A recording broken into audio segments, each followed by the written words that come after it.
So we are going to transition over to our panel conversation, managing pandemic fatigue, best practices in keeping employees and guests engaged and committed. Clearly, COVID-19 has not gone away. And as Sean showed and discussed as well, Sean Egan, infection rates are rising in Michigan, no exception. And the strain on everybody is quite unrelenting. So no wonder we're tired. No wonder pandemic fatigue can gain a foothold. And also, as Sean said, at 13.7% positivity rate in Michigan, it does indeed mean that there's a strong likelihood people with COVID-19 are entering your workplaces, entering your cultural institutions, entering your schools. So again, as Sean said, we've got to keep our head down and keep plugging away. But how do we do that as we're also getting exhausted? So that's what the panel is going to be discussing today. It's quite an undertaking, quite a task. So I will briefly introduce each of the panelists. Then each one will spend a few minutes just giving a brief overview, touching base on some of the key points as to how they're addressing employee or student or visitor engagement in their locations. After everyone's had a chance to speak, we'll regroup again, and it'll be a chance for the audience to ask questions of the panelists and generate some discussion. So we've got 4 distinguished yet grassroots panel members who I'm happy to have on. We've got John Anderson, Chief Operating Officer, Michigan Science Center. We've got Michael Bruggeman, Senior Director, Facilities, Event Operations, and Campus Safety for College for Creative Studies. Patricia Walker, Chief Administrative Officer, Michigan Opera Theater, and MaryAnn Wilkinson, Executive Director at the Scarab Club. Terrific. Welcome, panelists. We're going to kick it off with John Anderson. John, the floor is yours. Thank you, Paul. Thanks for putting this whole affair together today. There's a lot to talk about here, and as I was sorting through the 30 minutes worth of topics, it occurred to me that really the place that I keep coming back to is that the way to keep our constituents, employees and guests, engaged is to do a good job of having gotten them engaged in the beginning. And that seems to be playing out, at least in our workplace. That seems to be playing out. Now, those of us who operate in a seasonal industry and who have lots of part-time employees are sort of familiar with this this disengagement. The July slump is a way to talk. You get everybody on board in April for your big summer season, and by July people are exhausted, and so you've got to have mechanisms built in there to re-engage. And we did a lot of pre-engagement. Of course, we worked with NSF International to put our pandemic processes in place and made sure we met all the requirements for the state and did all the training, made sure that there were resources. But I'm reminded here at the Science Center, Aristotle has told us that nature abhors a vacuum, right? And although I guess scientists at Tulane are proving that nature doesn't actually abhor a vacuum. Some vacuums are important for the universe. In our case, it's not so much the absence of information as the constant ebb and flow of information. So having oriented the team, put together a pandemic response plan that meets state requirements, right? We also felt it was important to provide a guide to our staff that translated all those requirements into what you do on a day-to-day basis. Here's the door you open. Here's the thing you do or don't do. Here's where you hang your coat. Here's where you eat your lunch. So we got some buy-in at the beginning. There wasn't a vacuum, but of course we went through all those changes. Don't wear a mask. Stay away from masks. Never touch a mask. Oh, for the love of God, put your mask on and never take it off. Right. And so what we've had to try and do is be one step ahead of that public communication by going to our employees and saying, hey, you're hearing conflicting things. Here's our decisive answer for you about what to do until the next time the information changes. And what that's developed into for us, particularly as we've implemented sort of the public-facing protocols, sanitation and disinfection. We've got a clean team where everyone in the building is decked out in a clean team, a reflective clean team vest, and we have every hour on the half hour, everyone drops what they're doing, and we sanitize things, and a bunch of other. There's a standard spiel that you get from the mask control officer outside the front door when he sanitizes your hands and reminds you how to put your mask up over your nose and mouth. Thank you very much. What's happened is we've developed a ritual, and I think really what's proving to work here is that by having this ritual, our employees are in a groove. Our members who come back are in a groove. That they know what to expect. They know things are going to change. They know there's uncertainty, but they also know that there's mechanisms in place by which they're going to get the information, guidance, and support they need. And so they're not left wondering or floundering. And as a result, we've been pretty successful in keeping folks' eyes on the prize. Now, I don't want to jinx us, but we have yet to have a confirmed exposure. We have yet to have an employee at the building who's been diagnosed. We've yet to have anyone with symptoms. We're pretty diligent with all of our measures, and so although I think you could say that disinfecting the buttons at a certain point becomes more pandemic theater than actually infection control.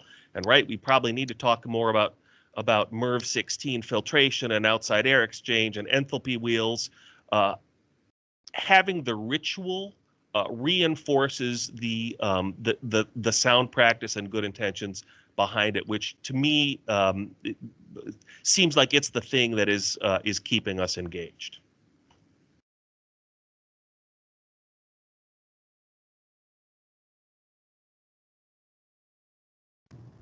You're on mute, Paul. Thank you. Thank you very much, John. And at this point, I'm going to pass it over to Mike. And thank you, Ryan. Thanks, Paul. Thanks, NSF and MDI for hosting this. This was great information. I think with us back in, sorry about that. Can you hear me? Yeah, you're still there. Back in March, we started with our crisis management team. First, we had a plan, and the plan started back in March, and then going through into the pandemic. I think getting people engaged really has a lot to do with communications and setting the tone and starting off. And as the pandemic changed along the way, like John said, and do the pre-planning, get your plan in place, get everybody engaged, the CCS community, including the students. And we basically spent all summer getting the campus ready, providing communication to students, providing communication to employees. And we have about 1,400 students, and we have about 540 students that stay on campus, and the rest are commuters. So you can imagine with dorms and student housing, we had to take the density in mind. Then you had to have certain rooms put aside for quarantine or isolation rooms, and so all that went into the planning. We worked really close to the City of Detroit Health Department, which was really helpful. And then we spent, like I said, all summer putting together plans and getting our campus ready for density, plexiglass. We added extra shuttles, for example, to keep only 6 or 7 people on our shuttles because we have 2 campuses, and to get people back and forth from different campuses. We do that. About 170 rooms that we have. We've increased our cleaning staff, and so we, as we evolved through the summer, we had a lot of communication updates with employees, with faculty, and with students. And I think, like I said, communications, people understand what our expectations were, and through website, through Zoom meetings like this, we've educated. We had Zoom meetings with 200 people on, just talking about our plans, what they can expect when they get here, and then every time we readjusted them, taking time out to readjust our communication plans. Great leadership tone at the top. Since this thing started, we couldn't have did it without the leadership, and we did what we did right. And I remember planning this in the fall and saying, I want the campus to be just like your home, right? You feel safe at home, you're clean. And when you go to campus, I want our students and employees and the community to feel that safe. We've got some great feedback on that. Communications, again, I can't say it enough. Through our website, we put a tracker on there. So I think the big keep people engaged so they know what's going on, so they can go on our website and see how many cases. I think the big problem with miscommunication or misinformation is if you have a case on site, you know, you might have one person that's affected or one case that you're doing contact tracing on. And before you know it, rumor gets around that the whole campus has got it, and it's really not the case. So to getting people to get the right information, you only can tell them certain things to get that information contained. We did a lot with testing. We probably did over 3,500 tests on site. We went through 4 different labs. I'm really happy to report we only have like a 1% infection rate, which was great. We spent a lot of time on contact tracing. We brought on a health resource manager, did contact tracing for us. She did an excellent job working through our dean of students. And it's worked really well, and we're really fortunate to get where we're at. So thanks. Terrific. Thank you, Mike. Patricia. Thanks very much. So Michigan Opera Theater, which owns the Detroit Opera House, contracted with NSF in June to develop a COVID-19 reopening plan for the Opera House. The Opera House is a huge building, and it's complicated, and it's got all sorts of rooms and crazy spaces. And so we obviously needed help in figuring out how to reopen this and keep it safe. So NSF developed a 278-page reopening plan for us. It's specific to every single space in the building. It's fantastic. It's detailed, and we refer to it all the time, even though we're not actually open to the public. We're rarely in the building. We do have security in the building. We have some facility maintenance people in the building, and occasionally we send, small groups of for example, some community program staff will go in and do some video recording or something for our digital programs. But over the summer, we labeled every single room with capacity limitations. We developed entry protocols and screening protocols. So whether we're letting thousands of people in the building or we're letting 10 people in the building, we have protocols and disinfection plans and everything in place. So over the summer, MOT also hired our new artistic director, Yuval Sharon, after a 4-year search for new artistic leadership following the retirement and then the passing of our founder, David DiChiara. So this was a really big thing for us. Our new artistic director, Yuval Sharon, is brilliant, and he led us to do something brilliant during the pandemic because unlike a lot of museums, which are able to operate with limited capacity, the theaters have pretty much been shuttered, right? So even during the fall, there was a period of about a month or so in October and November when theaters were allowed to reopen.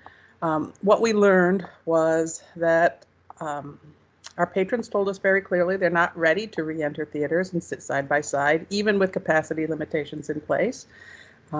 So we knew that was very clear. And there's an economic formula to operating theatrical spaces that just doesn't work when capacity is limited. You lose money on every performance if you can't fill your house. And theaters tend to be tight spaces, especially the old buildings like the Opera House, which is 100 years old. So it's incredibly hard to keep people safely distanced. You can block off seats and things like that, but just getting them to and from their seats, or how do you keep them safe, not just in the bathrooms, but getting to and from the bathrooms when your lobby spaces are small and tight. So, and lastly, opera and musical theater is all about singing, right? So it's not just the audience, it's the employees. It's nearly impossible to keep our artists safe from each other because singing involves, as Dr. Ruby Lee told us at the beginning of the presentation, forceful exhalations, right?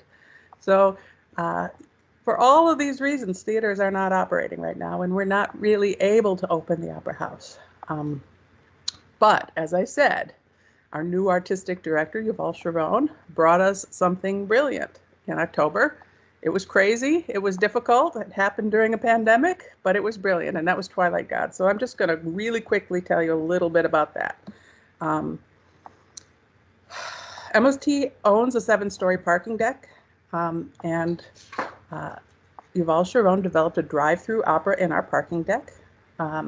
He used some of the greatest singers you can get anywhere in the world, singers who sing at the Met, singers who sing on Europe's greatest stages. He hired a diverse cast of performers to reflect diversity in our community. And he took a very famous German opera, Götterdämmerung, which is known in English as Twilight of the Gods. It tells a story of from Norse mythology about the last battle fought between the old corrupt gods, and the battle destroys them and their corrupt old world order, and it replaces them with the dawning of a hopeful, new, brave, bright future world. So he took this famous piece of opera and he converted it to a 1-hour performance, translated it to English, and put one scene on every level of our parking center. He replaced the traditional famous horse that the hero rides in the final scene with a Ford Mustang, actually the 10 millionth Mustang that ever came off of the Ford line. And he used the scenery of this concrete parking structure to create an apocalyptic setting for this show. He engaged Detroit's own brilliant poet, Marcia Music, to be the narrator that ties the story together from scene to scene. And most of all, the patrons remained in their own cars with their windows up to keep them safe and isolated from each other while they experienced this performance. We engaged a sound designer who was able to use FM radio as the vehicle for the sound on each scene, and that worked really incredibly well. We designed parking formations around every scene at every level so that every audience member could have a clear view, and we hired parking teams to assist the patrons in getting their cars in the right formation around every scene. And we performed each scene on every level over and over. So each set of 8 cars moved from scene to scene to scene, and the next set of 8 cars came in behind them. Each set of performers performed each scene 12 to 14 times each night for 4 nights. Each scene was performed more than 50 times by the performers over the course of 4 performances. More than 400 vehicles drove through this and experienced the performance, 80 of whom were vehicles owned by City of Detroit residents. MOT saw patrons from 14 states come to these performances. 50% of our attendees were new patrons.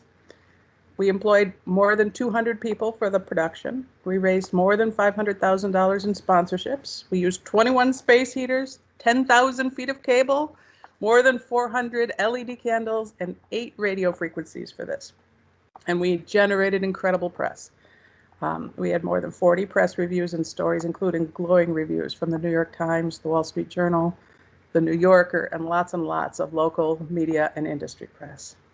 So in putting this on, MOT provided COVID-19 training for more than 200 employees, volunteers, and contractors. We provided thousands of pieces of PPE. You wouldn't believe how many digital thermometers I bought just for those few weeks that we were doing this. We created online videos. We created QR codes to link our employees to the reopening plan that NSF developed so that everybody could have immediate reference. Every carload of patrons that came to us went through an orientation on how to stay safe, and they were asked to keep their windows up at all times. And in the end, no one associated with this production reported a COVID-19 infection. No employees, no patrons, nobody got sick. We were really fortunate to be able to do this outdoors and to do it in October when the cases were really low in Michigan. And it was a fantastic thing for our company and a fantastic thing for Detroit. Unfortunately now, all productions end and this production is over. We are going dark for the winter because you can't operate outside and you can't operate the theater right now. So everybody's staying home and staying safe. But we do hope to come back in the spring with more exciting and different sorts of productions like this. Terrific. Thank you so much, Patricia. I'm going to pass it on to MaryAnn.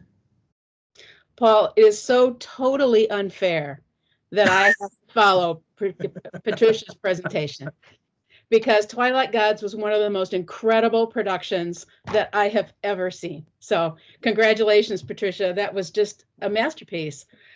The only way that I can make a segue is to say that we at the Scarab Club are something completely different than any of the panelists. And first of all, I want to start out by thanking Midtown Detroit and NSF for working with us all summer to develop our playbook. We are a very small institution. I have 6 very part-time employees.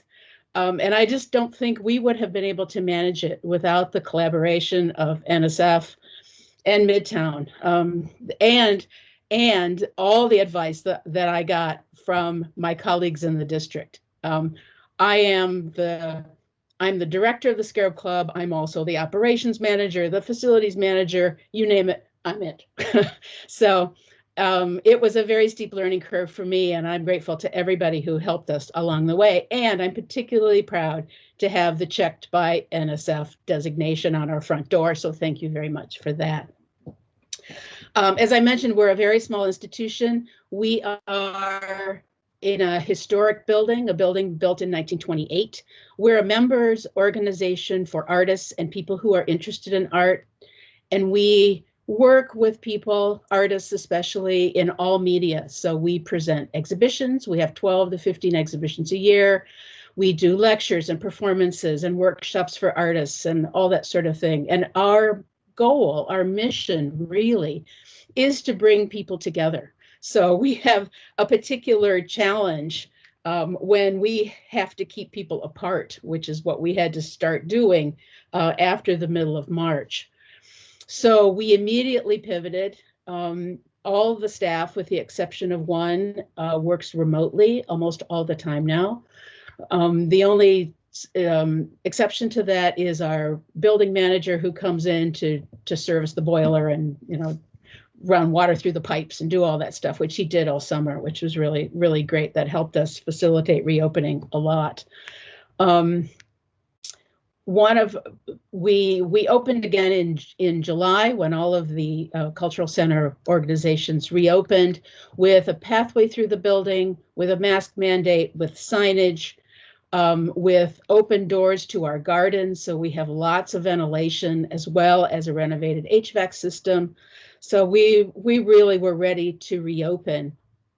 But it's been a fairly steep learning curve for our members, most of whom are not used to coming into the Scarab Club and not hugging each other or the staff and wearing masks and going out the back door instead of going back out the front door. So that's been a learning curve, but fortunately one of my gallery assistants who keeps the building open also works for Starbucks. And so he understands what it means to make people follow the rules. And he's been really great at enforcing that. And I must say that our members and our staff have been really great about observing the protocols that we've put into place during this time. Like everybody, our social media became primary. And one of the ways that we are fighting pandemic fatigue is to put as much online as possible, even though it's been kind of a steep learning curve for us too, trying to figure out how to do that.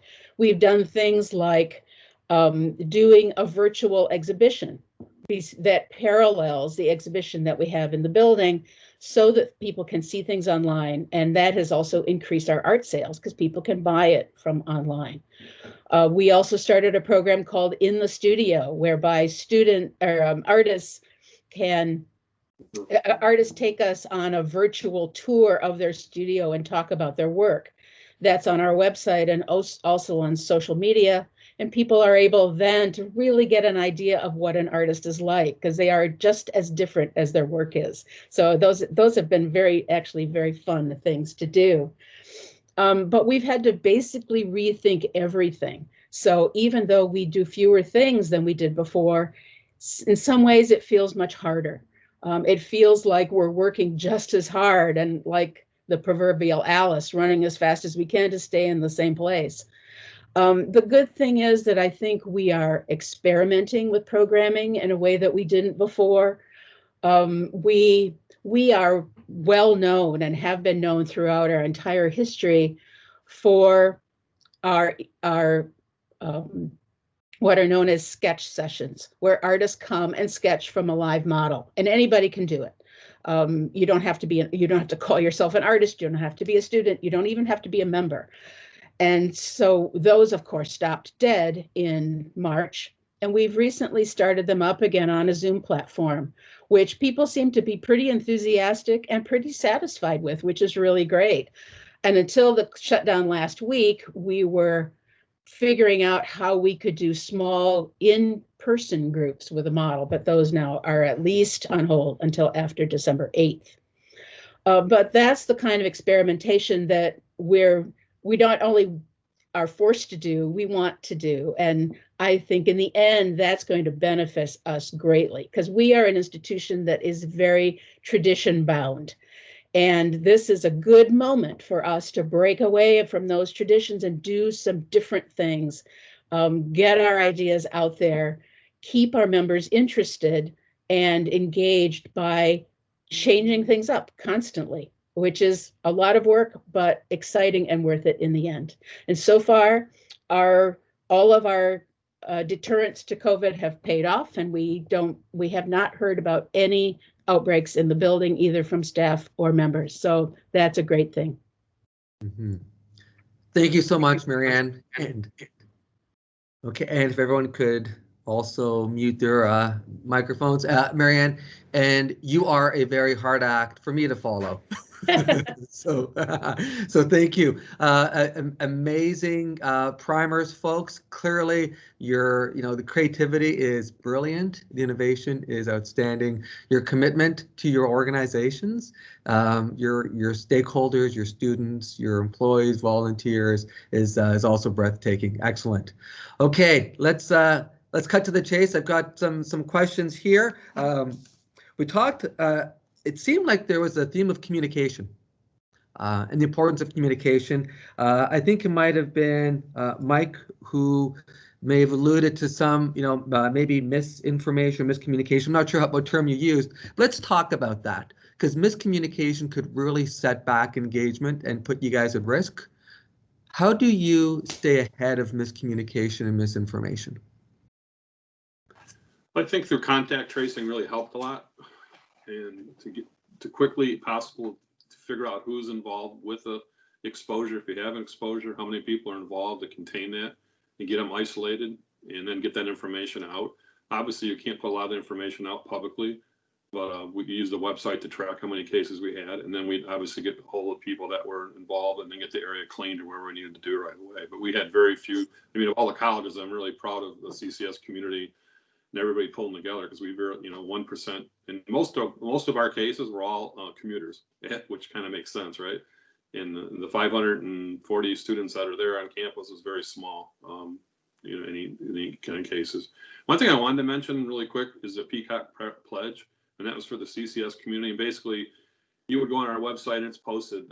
You'd say you commit to Peacock Pledge, and basically you take them. There's probably 20 steps in there. Say you have to, take the Michigan Symptom app when you come to. You have to show it to our security officers. You have to do that daily. If you're sick, you got to stay home. You got to wear PPE, and it goes down a whole list of things, including checking your email frequently. So that really got the commitment of the CCS community in, and what we expect, and expectations are really important. So, anyways, thanks, Paul.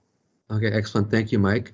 And again, so there's misinformation around people who may be positive or not positive, but there's also some miscommunication in the public among mask usage, and some things that are a big deal or not a big deal, and and that could be very dangerous as well. So I'd like to hear from the others. How do you keep your employees informed when sometimes they're getting mixed messaging from home or elsewhere? Well, for us at the Scarab Club, I mean, I had never used Zoom before until the middle of March, but we immediately started having Zoom meetings, Zoom staff meetings once a week. And which was a great thing, because everybody's part-time, they don't see each other most of the time, but this was a way where we could all get together and talk. And at every Zoom meeting, even up until now, we talk about what to do, what not to do, how to deal with the public. It's a constant theme in almost every staff meeting that we have.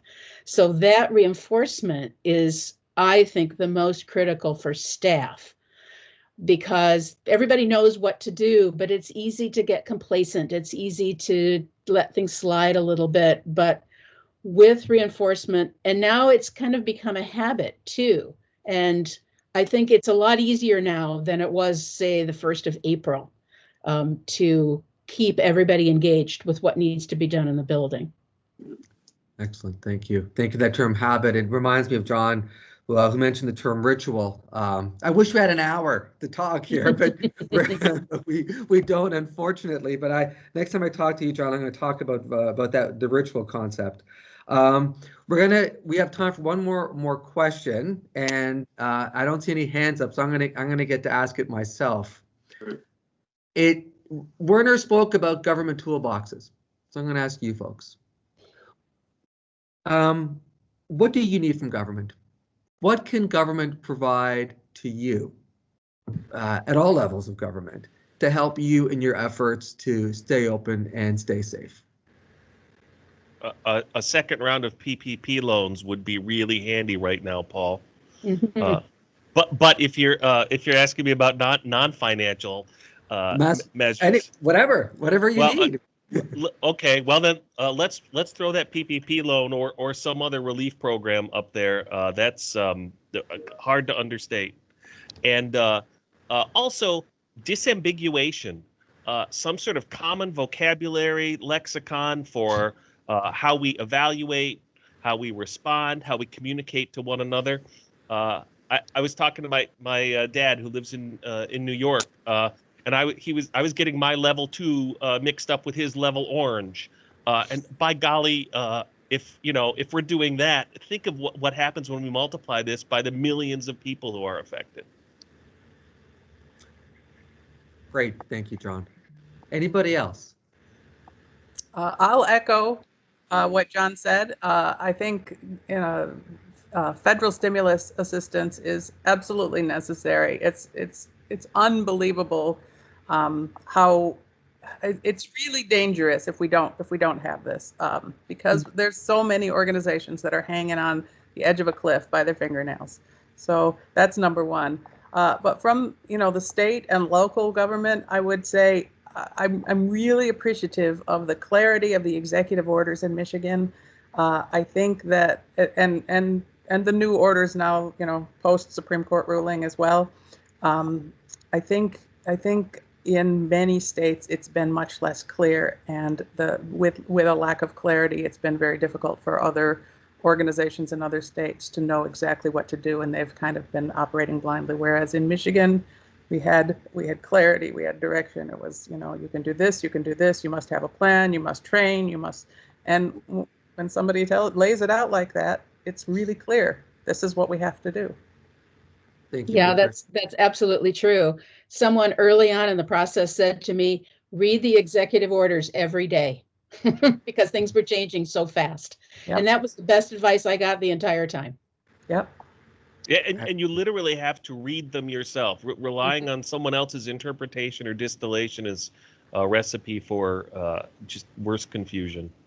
John, I think it was you that told me that. Well, it was me, and I think it was good advice. It was great advice.